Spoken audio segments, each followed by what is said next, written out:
नमस्कार केल्यानंतर इकडे बघून घ्या एक नजर दादा.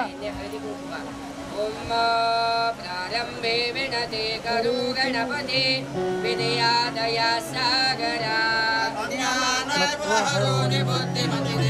आराध्य मोरेश्वरा क्लेश दरिद्र दुःख अवघे देशांतरा पाठवी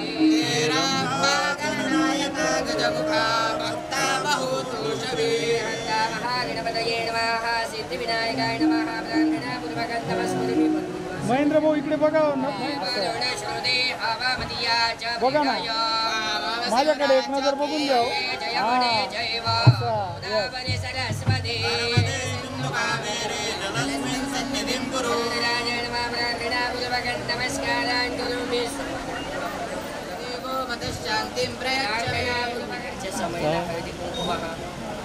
दिला नसतं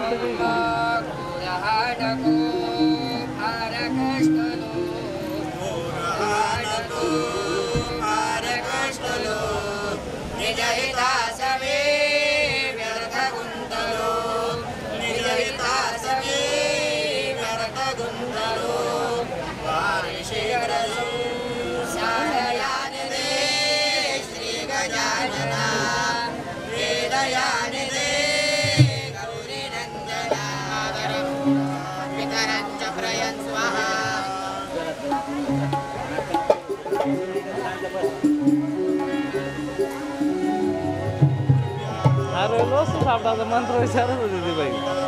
एवढा अवघड मंत्र आपल्याला नाही सांगता येणार तो. ते त्यांच्याकडे मोबाईल नसेल तर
गणपतये नमः।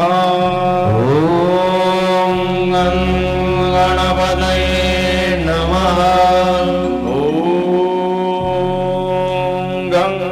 गणपतये नमः। ॐ गणपतये नमः। ॐ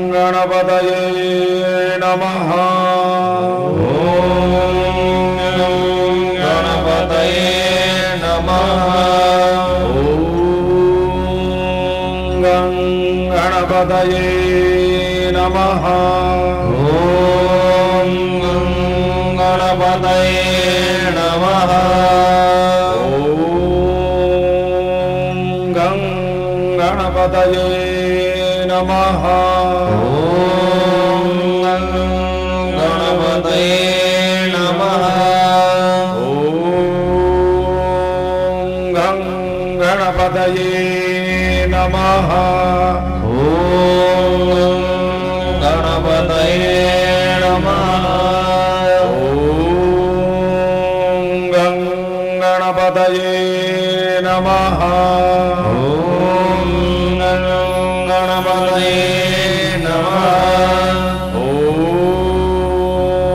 ॐ गणपतये नमः।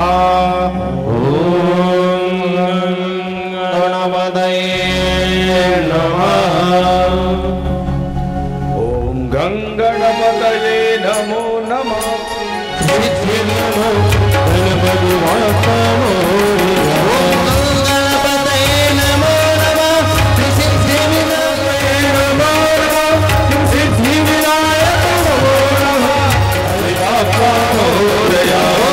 गणपतये नमो नमः। सिद्धि विनायक नमो नमः। अष्ट विनायक नमो नमः। गणपति बाप्पा मोरया।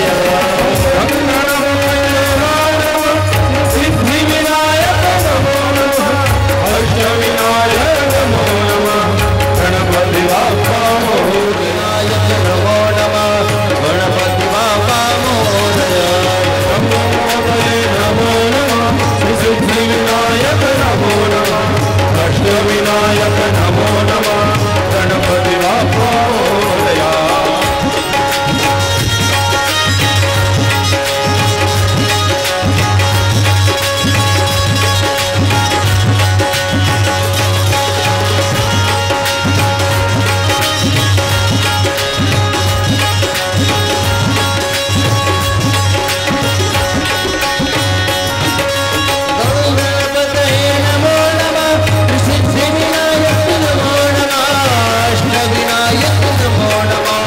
गणपति बाप्पा मोरया। गणपति बाप्पा मोरया। गणपति बाप्पा मोरया। गणपतये नमो नमः।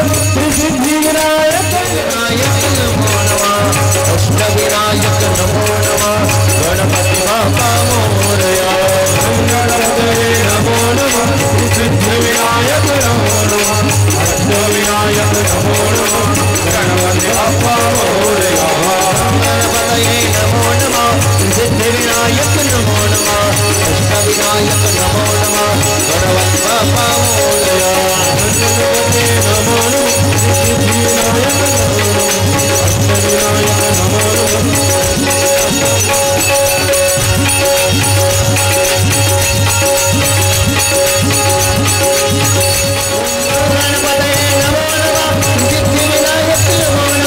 अष्ट विनायक नमो नमः। गणपति बाप्पा मोरया। गणपतये नमो नमः। सिद्धि विनायक नमो नमः। अष्ट विनायक नमो नमः।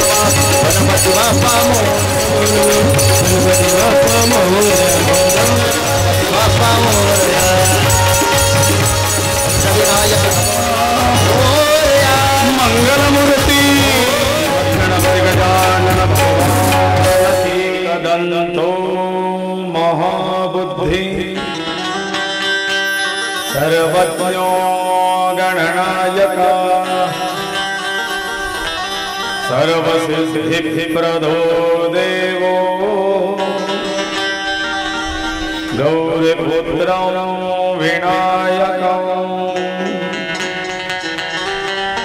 गणनाथ सरस्वती रवि शुक्र बृहस्पति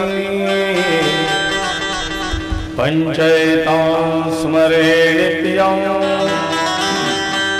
वेदवाण्यो प्रवर्तये मोठे दोंदकटी फणींद्र बरवा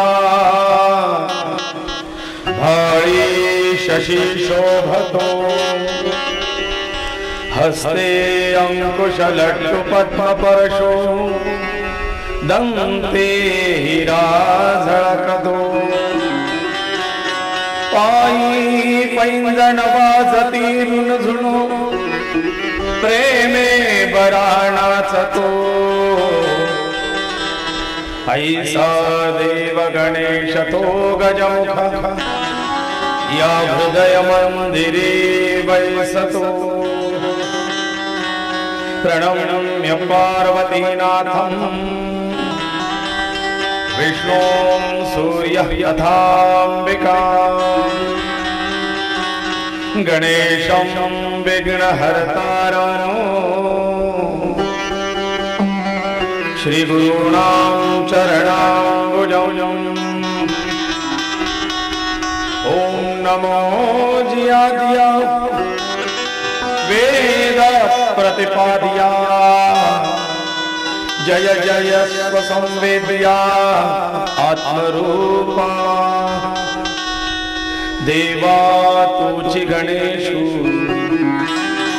सकलार्थमतिप्रकाशु म्हणे निवृत्तिदासु अवधारी जोजी ओम नमो विघ्नहरा दुरितनाशना कृपा करा ओम नमो विघ्नहरा दुरितनाशना कृपा करा हाल विसे कर्णयुगुले ते थोडे जोका वारा उसळे त्याचे निवाते विघ्न दूर पळे विघ्नांतक म्हणते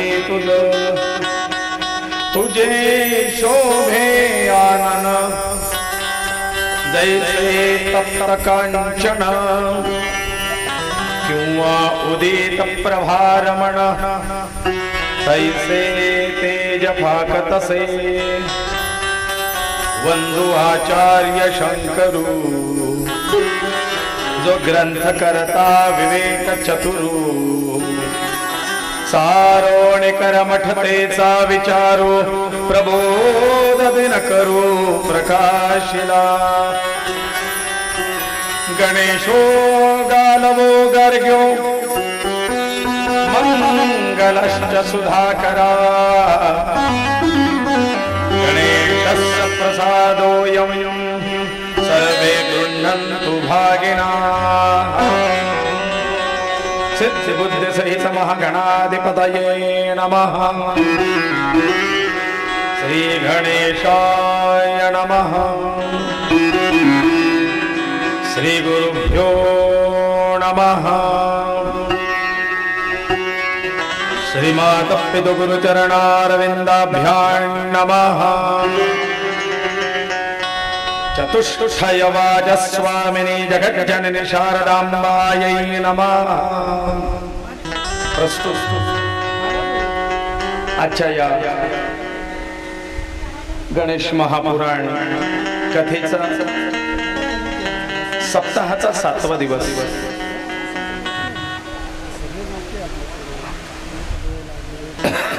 कैलासवासी सौभाग्यवती कमलबाई लक्ष्मण शिरोडे यांच्या पंचम स्मृती वर्षाच्या निमित्ताने आयोजित ही 5वी गणेश महापुराण कथा आयोजक संपूर्ण शिरोडे परिवार लक्ष्मण जगन्नाथ शिरोडे अण्णासाहेब त्यांचे ज्येष्ठ चिरंजीव आणि सुनबाई श्री सुनील दादा आणि भाग्यश्री वहिनी महेंद्र दादा सुवर्ण वहिनी अभयदादा आणि दीपाली वहिनी, त्याच्यानंतर ओम, प्रणव, सोनूदादा, डॉक्टर साहेब आदी सगळा परिवार, मी नाही, प्रेक्षकांमधून 2-3 जणांना त्यांच्याबद्दल माहिती द्यावीशी वाटते. ते म्हणतात की यांच्या या सगळ्या परिवार म्हणजे तिघही सुना, भाग्यश्री, सुवर्णा, दीपाली, तिघही मुलं, सुनील, अभय, महेंद्र, त्यांचे नातवंड, त्यांच्या बहिणी, त्यांची भाचे, यांच्या सगळ्यांबद्दल मला 2 शब्द बोलायचे अशी इच्छा श्रोत्यांमधून आहे. या कार्याबद्दल थोडा प्रकाश टाकावा अशी इच्छा श्रोत्यांमधून आहे. त्यांना आपण संधी देणारच आहोत. पण या संपूर्ण परिवाराच्या वतीने, संपूर्ण परिवाराच्या श्रमाने, कष्टाने, मेहनतीने एक मताने सादर होणारा हा कार्यक्रम सगळे झटतात, राबतात, कार्य होतंय, पण त्या मागची भूमिका आणि त्या मागच्या सगळ्यांच्या धावपळी या त्या कार्यात दिसत नसतात. कारण पडद्याच्या पुढचे कलाकार आणि पडद्याच्या मागचे कलाकार हे दोघही तो प्रयोग सिद्ध आणि साध्य करण्याकरता तितकेच जबाबदार आहेत. परंतु जसं इमारत उभी राहिल्यानंतर त्या इमारतीच्या समोर लावलेले मोठं दार सागवाणी, त्याच्या शेजारी लावलेली ती ढोलपुरी, वरती लावलेलं ते सुवर्ण अक्षरात किंवा स्टीलच्या फ्रेमिंग मध्ये लावलेलं ते घराला दिलेलं सुंदर नाव, केलेले रंगकाम, नक्षीकाम हे सगळ्यांना दिसतं. पण त्या इमारतीला धरून ठेवणारे पायातली दगड याच्याकडे सपशेल दुर्लक्ष केलं जातं. आणि म्हणून इथे आपल्याला सगळ्यांना संबोधून सगळ्यांची मेहनत, सगळ्यांचे कष्ट, सगळ्यांची धावपळ ही लक्षात घेता सर्वेपि सुखिनः सन्तु सर्वे सन्तु निरामयाः सर्वे भद्राणि पश्यन्तु मा कश्चित् दुःखमाप्नुयात्. या कार्याला सिद्ध साध्य करण्याकरता ज्या ज्या लोकांनी जे कार्य, जे सहकार्य, मेहनत, सहयोग, योगदान केलेलं असेल त्या सगळ्यांना या कार्याचं फल प्राप्त हो. भगवान गणेश त्यांच्यावरती कृपा करो अशी गणेशाच्या चरणी प्रार्थना करूया. अनुभव तर या परिवाराला येतोच आहे. मी मागच्या वर्षी सुद्धा सांगितलं होतं, पितृकार्यामध्ये घास घेण्याकरता बोलून कावळे येत नाही आणि इथे यांच्याकडे ओरडून कावळे खायला मागतात. आणि ही कथा सुरू झाल्यापासून त्याच्या नंतरचा परिणाम आहे. रोज सकाळी 9, 9:30, 10 वाजेपासून त्या भिंतीवरती ठरलेल्या नियोजित स्थानी कावळ्यांची गर्दी व्हायला सुरू होते आणि ते आवाज देऊन सूचना करतात की आम्ही आलेलोय, आम्हाला खायला देऊन. त्यांच्या जवळ जाऊन त्यांना खायला दिलं तरी सुद्धा त्यांना भीती नाही या घरच्या लोकांच्या बद्दल वाटत. अगदी बसून आरामात मिळालेला तो अन्नभाग स्वीकारतात, येथेच त्या ठिकाणी खेळतात आणि मग ते कावळे आपापल्या स्थानी निघून जातात. हा पितृकृपेचा, पितृसंतुष्टीचा एक संदेश, एक सूचना, एक शकून आहे जे बऱ्याच ठिकाणी पाहायला मिळत नाही. आजकाल स्मशानांमध्ये सुद्धा आणि जिथे पिंडदानाचे खास विधी केले जातात तिथे सुद्धा कावळे पाहायला मिळत नाहीये. पण या कथा सुरू झाल्यानंतर या 2-3 वर्षातला हा प्रभाव आहे की रोज कावळे स्वतः येऊन त्यांच्याकडे ओरडून खायला मागतात. अण्णांचं रोजचं मंदिरावरती जाणे, रोज मंदिरावरती भेट दिली आणि तिथलं दर्शन घेतल्याशिवाय ते संध्याकाळचे जेवण घेत नाही. दिवसभरातून सकाळी उठल्यापासून तर संध्याकाळी झोपेपर्यंत दिवसभरातून एकदा तरी कळंबेश्वर मंदिरावरती जातील, दर्शन घेतील, तिथे भेट देतील, थोडा वेळ बसतील आणि मग घरी येऊन आपले नित्यकर्म, नित्यकाम आटोपतील. हा त्यांचा नित्य चालत आलेला उपक्रम आहे. नित्य नेम नामी तो प्राणी दुर्लभ, लक्ष्मी वल्लभ तया जवळी. आणि म्हणून लक्ष्मीची कृपा आणि नारायणाची कृपा त्यांच्याकडे आहे. रोज अन्न छत्र त्यांचं आहे. म्हणजे कार्याबद्दल सांगावं तर वेळ आपला याच्यातच निघून जाईल. आपल्या मुक्ताई वारकरी शिक्षण संस्थेच्या सर्व कन्यांच्या एक वेळेच्या भोजनाची जबाबदारी अण्णांकडे आहे. 3 वर्षापासून रोज तिथलं भोजन आहे. रोज काही डबे, अन्नदानाचे डबे जातात गोरगरिबांसाठी. काळापासून चालत आलेला तो उपक्रम आज तगायत अण्णांचा त्या डबे स्वरूपात अन्नदानाचा चालू आहे. आणि हे सगळं ऐश्वर्य किंवा हे सगळे आशीर्वाद किंवा ही सगळी पुण्य या अन्नदानाच्या पुण्याची आहे. आणि म्हणून अन्नदान आणि ज्ञानदान हे सदोदित या कुटुंबाकडनं घडतंय, घडत राहील. हेच या व्यासपीठावरतून आशीर्वाद. आपण काल बघितलंय गणपती बाप्पा यांच्या काही लीला. गणेशाचा जन्म.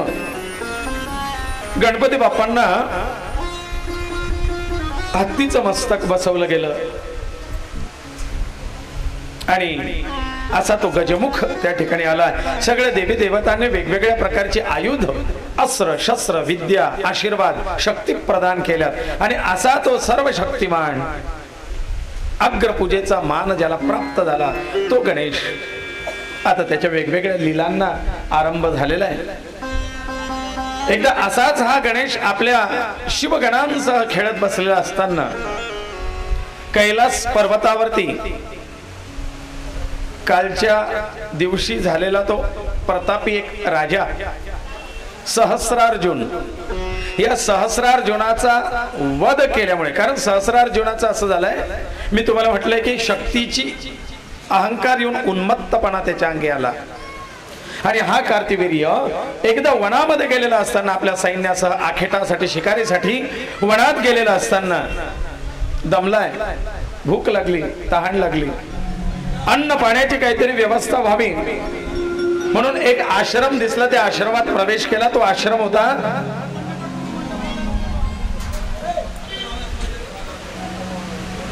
जमदग्नी ऋषींचा. आणि या जमदग्नींच्या ऋषींच्या आश्रमामध्ये गेले. ऋषीवर मी माझ्या काही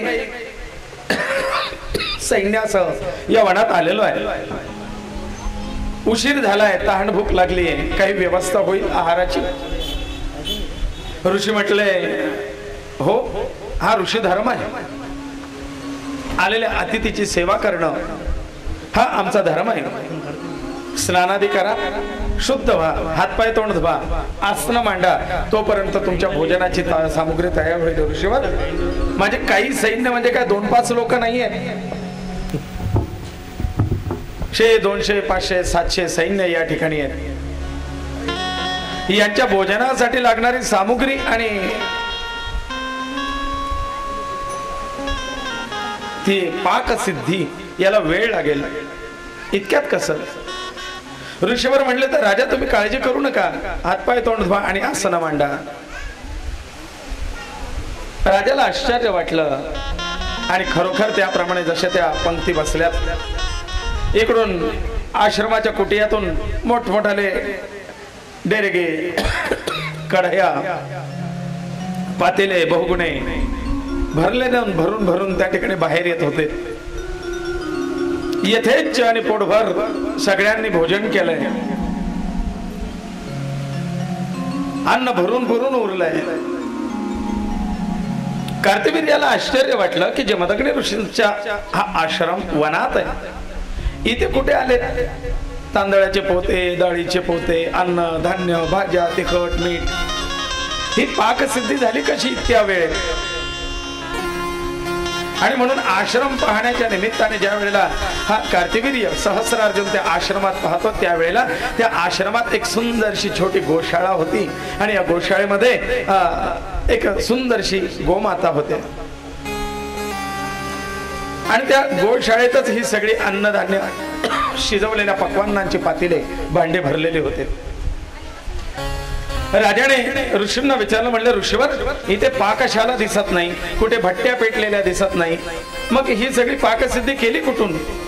त्यावेळेला ऋषी सांगतात की देव निर्मित ही दैवी गोमाता कामधेनू माझ्याकडे आहे आणि या कामधेनूचा असा प्रताप आहे की जे तिच्याकडे मागितलं ते लगेच क्षणार्धात इच्छा पूर्ण होते. आणि म्हणून हे जे काय अन्नधान्याची पातील आहेत ही सगळे त्या माता कामधेनूची कृपा आहे. एका वेळेला 1000 लोक आलेत तरी या ठिकाणून अन्न पाण्या वाचून जाणार नाहीत. ही त्या कामधेनूची कृपा आहे. राजाच्या मनात असं वाटलं की या ऋषीच्या आश्रमात कामधेनू असून काय उपयोग, ही कामधेनू माझ्या दारी असावी, मग मी किती श्रीमंत होईल. कामधेनूचा मंगलवास इच्छित जे जे मिळते त्यास, जे जे इच्छा कराल ती पूर्ण करते अशी ती कामधेनू. राजाने ऋषींना सांगितलं, ऋषीवर ही कामधेनू गोमाता तुम्ही मला द्यावी अशी माझी इच्छा आहे. हिला राजाश्रयामध्ये राजरत्न म्हणून ठेवीन. ऋषी म्हणतात, राजा अरे गोधन राजाने उलट दान करावं, राजाने दान मागू नये, राजाने दिलेल्या दानाच्या वस्तू परत घेऊ नये, हे उलट राजाने दान करावं. तुझ्यासारख्या राजाने तर म्हणायला पाहिजे की ऋषीवर आणखीन 10 गाई मी देतो, 100 गाई मी देतो. पण राजा आमच्या या निर्जन अरण्यामध्ये भरण पोषणाचे आणि साधू संतांच्या उदर भरणाचे हे एकमात्र साधन आहे. त्याच्यामुळे कामधेनू हे ऋषींचं सौभाग्य आहे. ते सोडून काही माग, त्या सगळ्या इच्छा कामधेनूच्या मार्फत तुझी पूर्ण करीन. म्हणले नाही, मला कामधेनूच हवी आहे. जमदग्नी ऋषींनी नकार दिला आणि म्हणून या सहस्रार्जुन कार्तिवीर्याने जमदग्नींवरती बाण प्रहार केले. असं म्हटलंय की 3 बाण जमदग्नींना मारलेत. जमदग्नी घायाळ होऊन पडलेत. त्यांचा आवाज कुटियामध्ये ऐकू आला आणि त्यांची पत्नी रेणुका, माहूरची रेणुका, या रेणुका माता बाहेर धावत आल्यात आणि त्यांनी पाहिलं की नाथ नाथ हे काय झालं. अरे म्हणले, दृष्ट्या पाप्या, ज्याने तुला अन्न खाऊ घातलंय तू त्याचाच घात केलास. निदान खाल्लेल्या अन्नाला तरी जागला असता. परंतु या दृष्टाने शक्तीने उन्मत्त झालेल्या सहस्रार्जुनाने 21 बाण रेणुकेवरती चालवलेले, 21 बाणांचा प्रहार. आणि अशा 21 बाणांनी घायाळ झालेली ही जगदंबा रेणुका आपल्या पतीच्या त्या शवाबरोबर तिथे घायाळ होऊन पडलेली आहे. आता तिने कळकळून आपल्या पुत्रांपैकी श्रेष्ठ आणि प्रतापी पुत्र, जो सगळ्या बाजूत सक्षम होता, जो समर्थ होता, अशा त्या समर्थ पुत्राला हाक मारली, रामा रामा धाव. परशुरामांना आपले आईची हाक जाणवली आणि क्षणाचाही विलंब न लावता आपल्या सिद्धींचा प्रयोग करत परशुराम त्या कुटियामध्ये हजर झालेत. आईला घायल झालेलं पाहिलं, वडिलांना घायल झालेलं पाहिलं. परशुराम सदगतीत झाले, क्रोधित झाले. आई आई काय प्रकार घडला हा? साधूची हत्या, संतांची हत्या, स्त्री हत्या हे महापाप आहे. तरी सुद्धा हे महापाप करण्याचं धाडस कोणा मूर्खाने केलंय? कोण होता हा दृष्ट मला सांग. त्यावेळेला रेणुका सांगते, बाळा हे दृष्ट कृत्य करणारा दुसरा तिसरा कोणी नाही, हा राजा सहस्रार्जुन आहे. बाळा याचा प्रतिशोध घे आणि उन्मत्त झालेल्या राजाला दंडित कर. मला 21 बाण मारले, या राजाच्या 21 पिढ्या संपल्या पाहिजे असा दंड त्याला दे. रेणुकेचा पुत्र हा आधीच पराक्रमी महादेवांचा शिष्य आहे, ज्याने सर्व शस्त्र अस्त्र विद्या पारंगत आहे. महादेवांशी युद्ध करण्याचं सामर्थ्य ज्याच्यात होतं असा हा परमप्रतापी. त्याने प्रतिज्ञा केली की आई तुझ्या शब्दाला मी जागेन आणि ह्या दृष्ट राजा जो आपल्या क्षात्र शक्तीच्या जोरावरती उन्मत्त झालेला आहे, त्याच्या 21 पिढ्यांचा नाश केल्याशिवाय राहणार नाही. प्रतिज्ञा घेतली.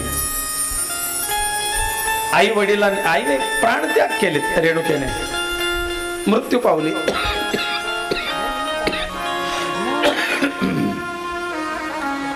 राम परशुराम आपल्या आईचा अंत्यसंस्कार करतात. उत्तर क्रिया केलेली आहे परशुरामांनी आपल्या आई वडिलांची. आणि त्या अंत्यविधीला पुरोहित कोण होते माहिती आहे का? अंत्येष्टी करणारे पुरोहित स्वयं साक्षात दत्तात्रय प्रभू. दत्त गुरूंच्या हातून हा अंत्येष्टी विधी संपन्न झालाय.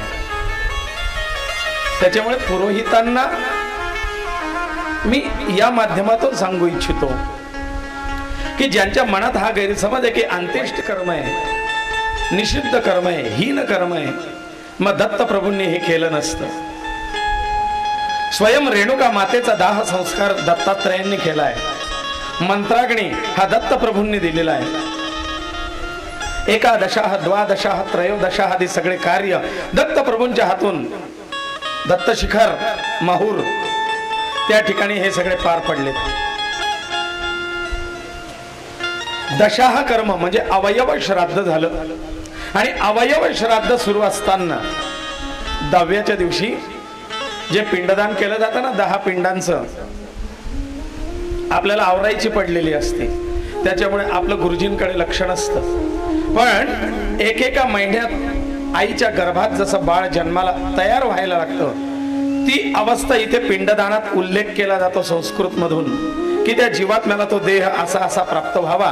प्रथम मासी शिर निष्पत्त्यर्थम, द्वितीय मासी अक्षी नासिका चक्षु श्रोत्र निष्पत्त्यर्थम, तृतीय मासी हस्त पाद चरण युग्म कटी निष्पत्त्यर्थम, पंचम मासी उदर ग्रीवा गुद निष्पत्त्यर्थम, षष्ठ मासी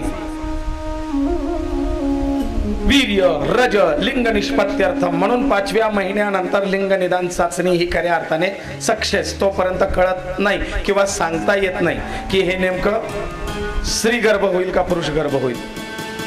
ती लिंग निदान सिद्धी ही 6व्या महिन्यापासून तो कन्वर्ट व्हायला सुरुवात होतो. मग 7व्या महिन्यामध्ये अस्थि मज्जा मेरू या सगळ्यांची निर्मिती व्हायला लागते.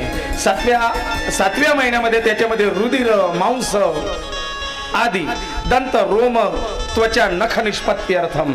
मग 8वा महिना, 8व्या महिन्यामध्ये त्याचा रिकामे असलेले हार्ड डिस्क मेमरी कार्ड त्याच्यात सगळा डाटा स्टोरेज व्हायला लागतो.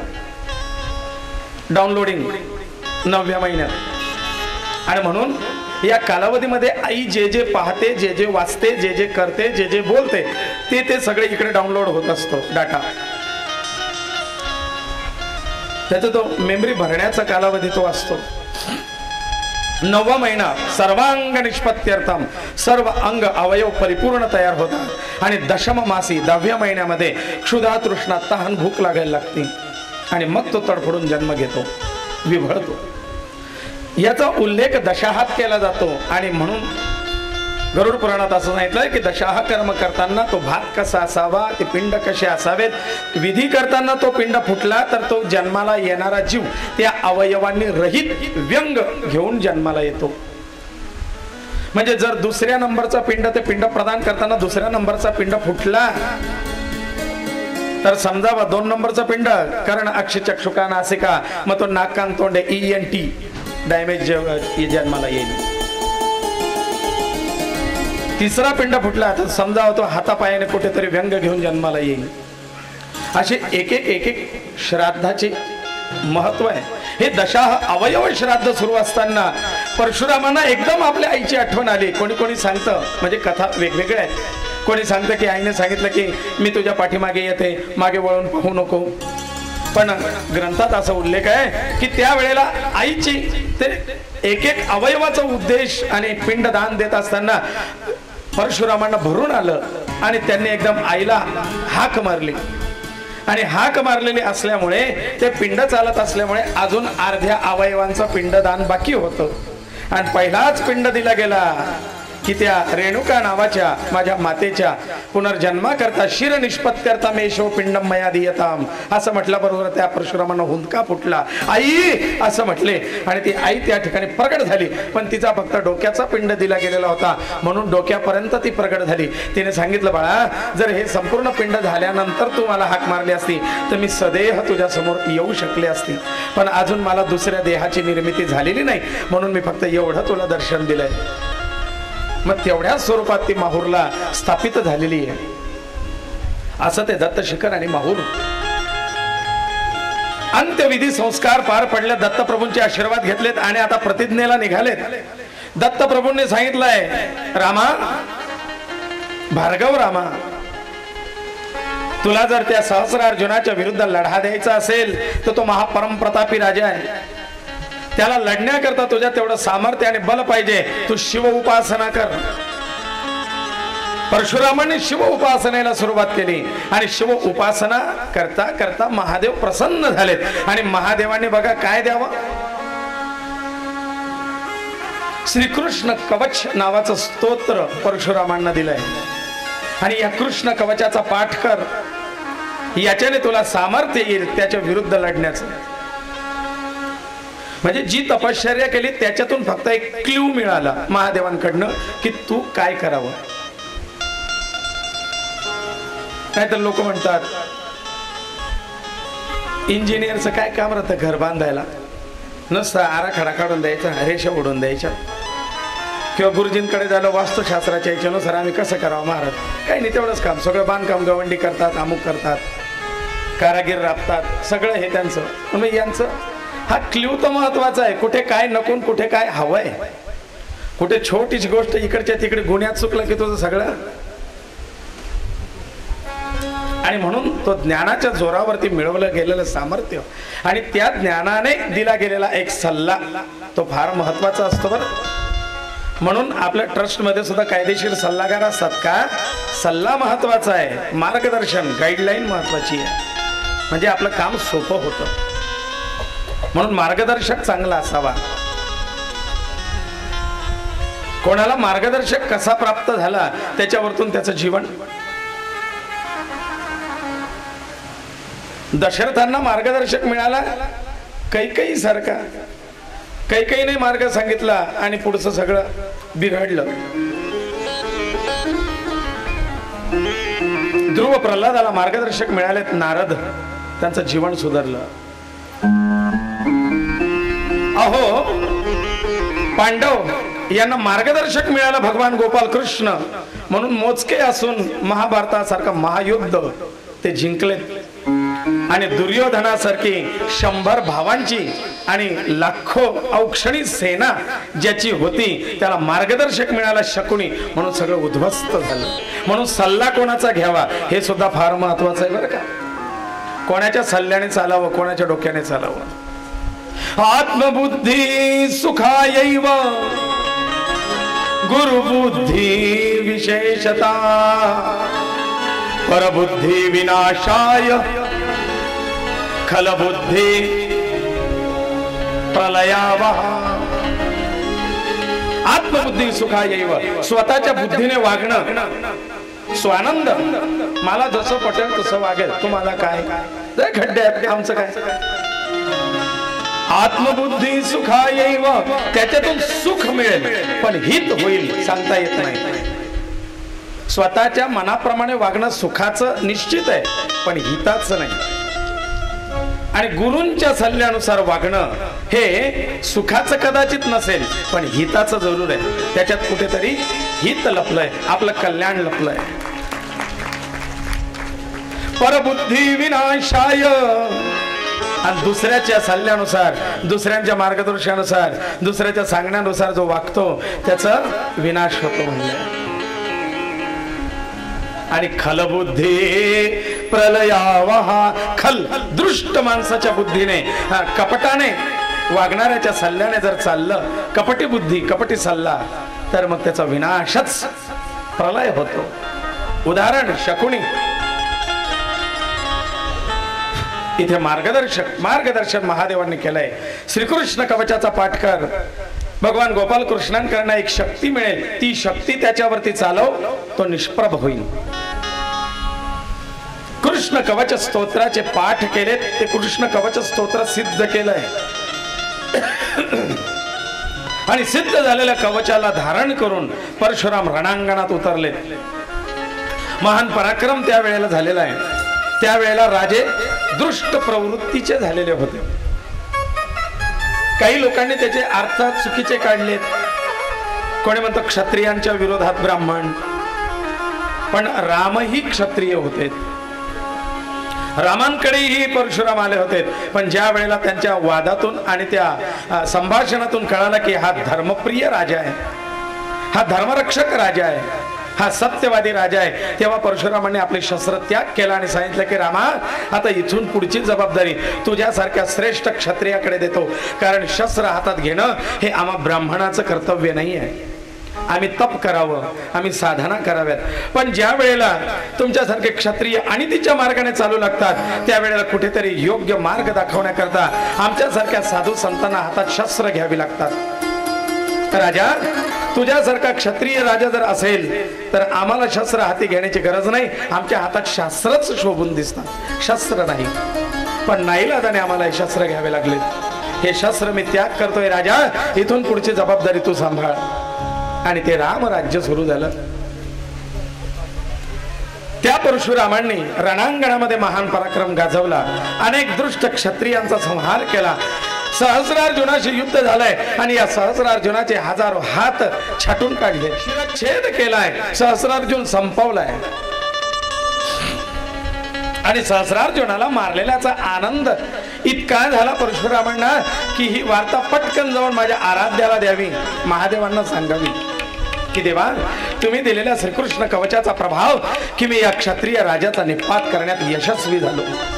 मोठ्या आनंदात परशुराम निघाले थेट कैलासात. आणि लक्षात ठेवा, अति आनंद अति दुःख या वेळेला माणसाचं बुद्धी काम करत नाही. हातून चुका घडण्याच्या दाट शक्यता असतात, अति आनंदातही आणि अति दुःखातही. महादेव, मला तुम्हाला भेटायचं आहे. तिथे गणपती बाप्पा, नंदी, भृंगी, शिंगी, चंड, भैरव आदी सगळे उपस्थित होते. त्यांनी सांगितलंय महादेव ध्यानस्थ आहेत, ध्यान अवस्थेमध्ये आहेत, समाधी अवस्थेत आहेत, त्यांना आता भेटणं शक्य नाही. आणि जर तुम्हाला आठवत असेल तर शिव महापुराण कथेमध्ये मी शिवपूजनाच्या आणि शिवदर्शनाचे विशिष्ट नियम दिले होते की कुठल्या कालावधीमध्ये शिवदर्शन घेणं निषिद्ध आहे, कुठल्या कालामध्ये शिवदर्शन घेतल्याचं फल चौपट आहे. आणि नेमका तो निषिद्ध काल सुरू होता आणि त्यावेळेला त्यांना थांबवलं. परंतु परशुराम अत्यानंदामध्ये असल्यामुळे त्यांनी म्हटलं, हट, मला महादेवांना भेटायला कोण अडवू शकतंय.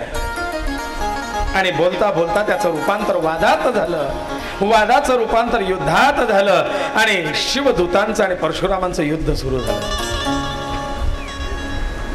नंदी, भृंगी, शृंगी, चंड आदींना परास्त केलंय. परशुराम पुढे होणार तेवढ्यात गणपती बाप्पा समोर आले. म्हणजे खबरदार, मी सूचना देतोय, पुढे जाण्याचा प्रयत्न करू नका. तुम्ही साधू आहात, संत आहात, परंतु संतानेच अध्यात्माचे नियम मोडलेत, साधूने अध्यात्माचे नियम मोडलेत, तर मग जनतेला आपण काय संदेश देणार. कृपा करा आणि हा निषिद्ध काल जाऊ द्या, हट्ट करू नका. परशुरामांनी ऐकलं नाही. गणेशात आणि परशुरामांमध्ये युद्ध सुरू झालं आणि शेवटी गणपती बाप्पा आवरला जात नाही हे पाहिल्यानंतर परशुरामांनी आपलं दिव्य अस्त्र परशु हे त्या गणेशावरती चालवलंय.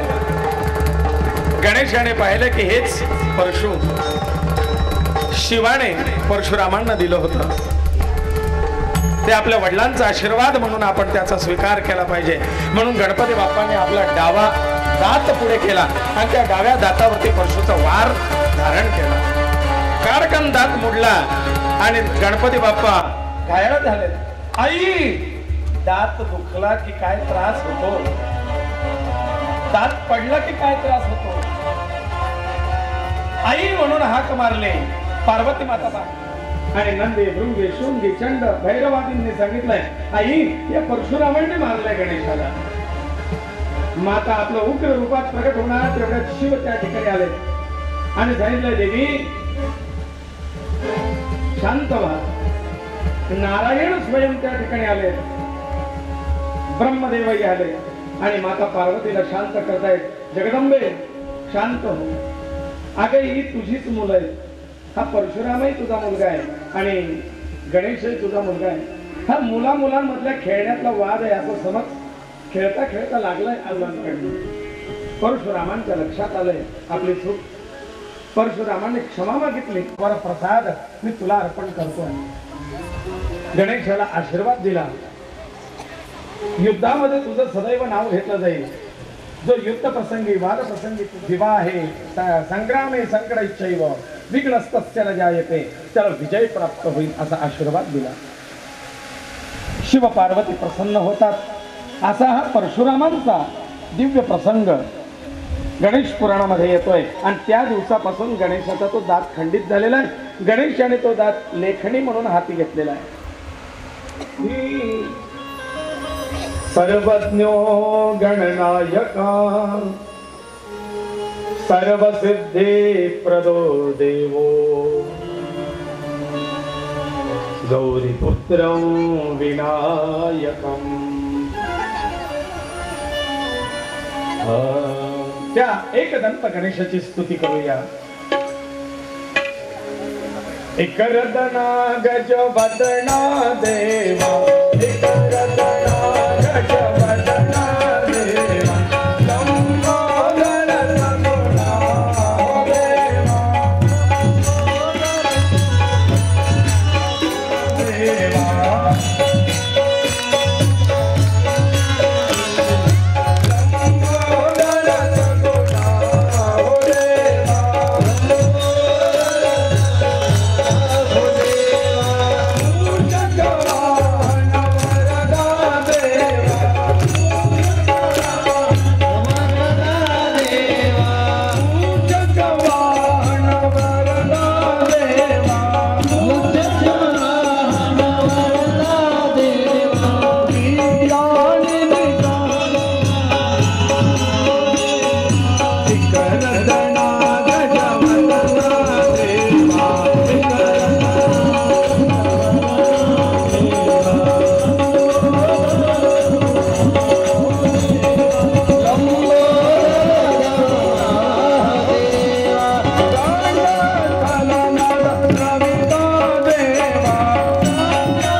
गणेशाच्या लीलात्मक चरित्राचं श्रवण करताना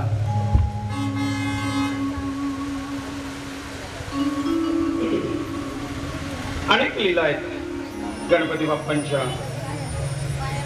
या संपूर्ण लीलांमधून त्रोटक आणि महत्वपूर्ण अशा लीला, अर्थपूर्ण अशा लीला पाहण्याचा आपण प्रयत्न करत आहोत. या गणेशाने सिंधू, गिधाड, क्रूर हा मांजरीच्या रूपात आला होता. क्रूर नावाचा शतमहिषा ही व्योमासुराची बहीण आपल्या भावाच्या घाताचा सूड घेण्याकरता आली होती. तिचाही निपाळासूर हा मंचक म्हणजे खाटीचं रूप घेऊन आला होता. दुंदुभी, अघासूर अजगराचं रूप. कृष्ण चरित्रातही अघासूर आहे, इथे पण अघासूर आहे. टोळासूर एका घुंगरांचं रूप घेऊन घुंगरांमध्ये येऊन बसला होता. चंचल दैत्य 7व्या वर्षी गणपती बाप्पाची मुंज गौतम ऋषींच्या हातून संपन्न झालेली आहे. गणपती बाप्पाच्या मुंजीला गौतम ऋषी होते उपाध्याय, पुरोहित. त्याही मुंजीमध्ये दैत्यांनी विघ्न आणण्याचा प्रयत्न केला. हत्तीच्या रूपामध्ये मुंजीच्या मंडपात विध्वंस घातला गेला, परंतु गणेशाने तेही विघ्न सावरून नेलं. त्याच्यानंतर सर्प सैन्य यांना दंड देऊन कश्यपांचे पुत्र म्हणजे विनीतीचे पुत्र गरुड, जटायू आदी पक्षी रूपातील संपाती, जटायू, गरुड यांना अभय दिलं, यांना भयमुक्त केलं. ही सुद्धा लीला या गणेश पुराणामध्ये येते. कारण सर्प सैन्याने या विनीता पुत्रांना गरुड, जटायू, शेन, संपाती यांना बंदिस्त करून ठेवलेलं, तर यांना बंदिवासातून सोडण्याचं कार्य गणेशाने केलेलं आहे. कमलासूर, कल, विकल यांना सुद्धा संहार गणेशाने या गणेश पुराणामध्ये केलेल्याच्या कथा आहेत. सिंधू नावाचा एक दैत्य महापराक्रमी महाबलशाली होता. या सिंधूचा सुद्धा उद्धार गणेश पुराणात करतात. आणि सिंधू दैत्याला मारल्यानंतर नारदादी देवांच्या आग्रहाने ब्रह्मदेवांच्या 2 कन्या सिंधू दैत्याचा जसा नाश केला, त्यावेळेला विजयी झालेल्या गणेशाचा सर्वत्र जय जयकार होऊ लागला. आणि मग आता त्याच्या पराक्रमाची आणि विजयाची संधी पाहून नारदादी देवाधिकांनी, नारायणांनी आपल्या भाच्याच्या लग्नाची संधी साधली आणि ब्रह्मदेवांकडे विषय छेडला. म्हणले, ब्रह्मदेव, तुमच्या 2 मुली आहेत ना, आम्हाला असं वाटतं की तुम्ही ते या गजाननाला द्याव्यात. आता एवढा पराक्रम त्याने केलेला आहे, तर अशा पराक्रमी मुलाला तुम्ही तुमच्या 2 कन्या समर्पित कराव्यात अशी आमची सगळ्या देवांकडनं इच्छा आहे, विनंती आहे. ब्रह्मदेवांनी या सगळ्या देवांच्या विनंतीला मान देऊन आणि आपल्या 2 कन्या रिद्धी आणि सिद्धी, कोणी त्याला बुद्धी आणि सिद्धी म्हणतात. रिद्धी म्हणजे बुद्धी स्वरूप आहे, बुद्धीला रिद्धी, रिद्धीला बुद्धी, सिद्धी बुद्धी किंवा रिद्धी सिद्धी. मग अशी ही रिद्धी आणि सिद्धी या दोघही कन्यांचा विवाह गणपती बाप्पाशी संपन्न झाला. गणेशाचा या रिद्धी सिद्धी सहित मोठ्या सुखाने संसार सुरू झालेला आहे. गणपती बाप्पांना 2 मुलं सुद्धा झालेत बरं का, आहे ना. नातवंड पण झालेत.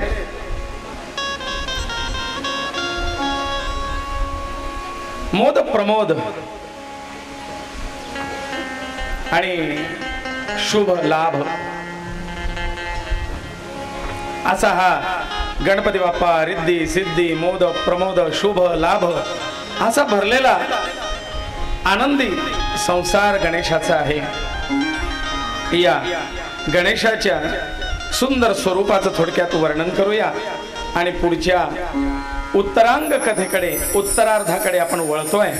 हळूहळू समारोपाकडे आपली वाटचाल चालली आहे. जय जय गौरी शिवकुमारा आयुध अंकुश परशु